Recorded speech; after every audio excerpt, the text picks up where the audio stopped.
Hello and welcome to the show. I'm Lawrence John and I'm here at the 5 O'Clock Lounge in Belfast to meet up with one of the biggest names in Irish country. Who is it? My mama always said Irish country singers were like a box of chocolates. It doesn't matter which one you get, they're all good, except of course the coffee ones. Well, mama was right. These are all good. Now let's see what this one is.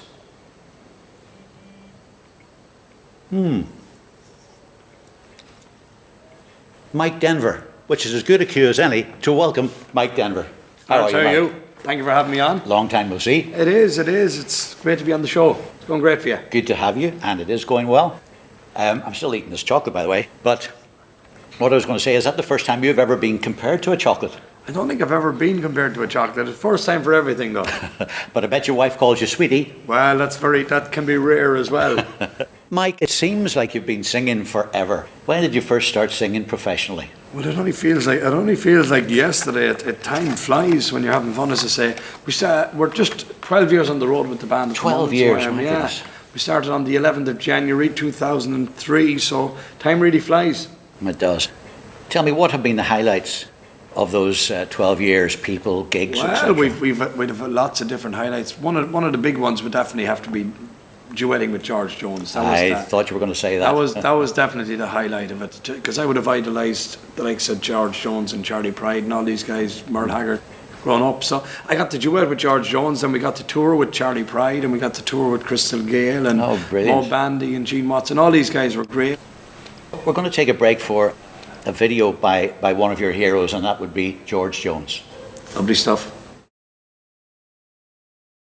The great George Jones, a favourite and hero indeed of Mike Denver. Mike, that leads me to something else. You're appearing at Cowboys and Heroes in Leitrim this year, aren't you? We are. We done that last year as well. It was a great festival. It's something I didn't even realise was in Ireland. It was a big a convention centre. Sort of an events area, really, where it was set back like somewhere in the States. It's almost like it's like as if you're driving into America. Yeah, it's like Opryland or something like that. A big theme park. It's very like that, with the horses are there. It's like a theme park. I didn't make it along, by the way, because I was working, but I'm planning to go this year.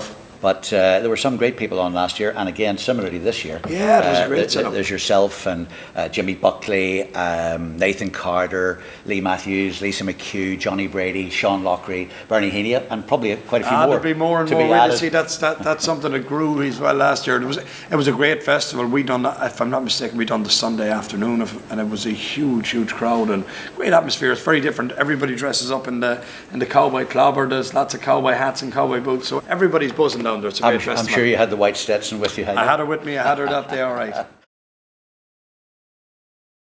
Lee Matthews, just one of the many artists appearing along with Mike Denver at this year's Cowboys and Heroes.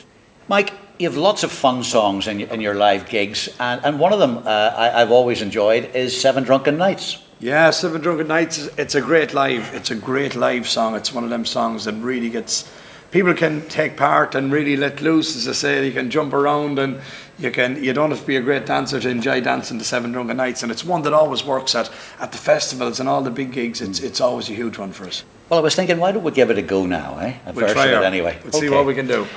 Guitar? She's all yours. I don't play either, so... By the sounds of it, it's not going to sound too good. Okay. As I came home on Monday night, as drunk could be... Sounds good. I saw a horse outside the door, where my old horse should be. So I called my wife and I said to her, would you kindly tell to me, who owns that horse outside the door, where my old horse should be? Mr. Lawrence John. Mike, you've had great songs over the years, from beautiful ballads to the fun songs that we mentioned there. Some of my favourites have been the Christy Hennessy song, Messenger Boy. Messenger Boy was great, yeah. Obviously Steve Earle's Galway Girl. You did Jerry Carney's Paddy. Paddy, yeah. Yeah. Boston Rose. Boston Rose was a huge one as well. We've had a lot of very popular songs over the last few years.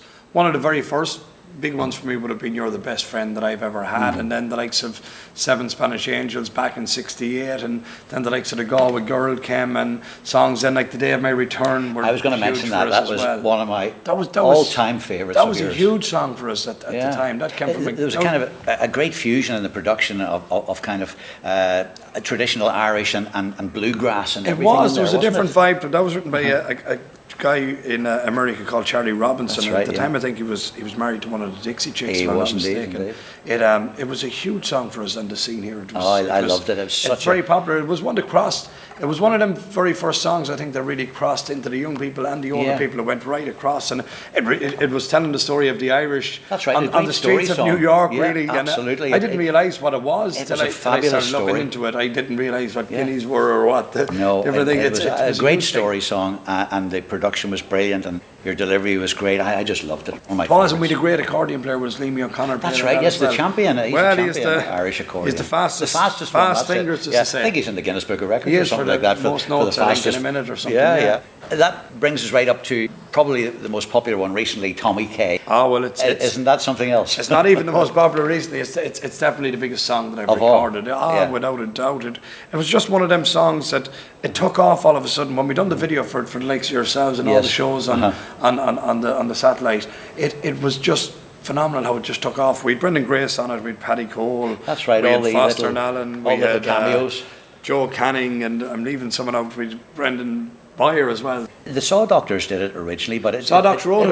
It wasn't as big. No, for them. it was one of them songs that seemed to get away with from the Docs. It was I don't think it was ever a single for them. I was talking to Davey one day, who was one of the co-writers of it, and he said that they just never let it off as a single at the time. They had the Jice Country and I Used to Love Her and all these songs. And there were some they were great huge songs, ones for them. yeah. And Tommy K was just one of them ones that just didn't really, I suppose, get the.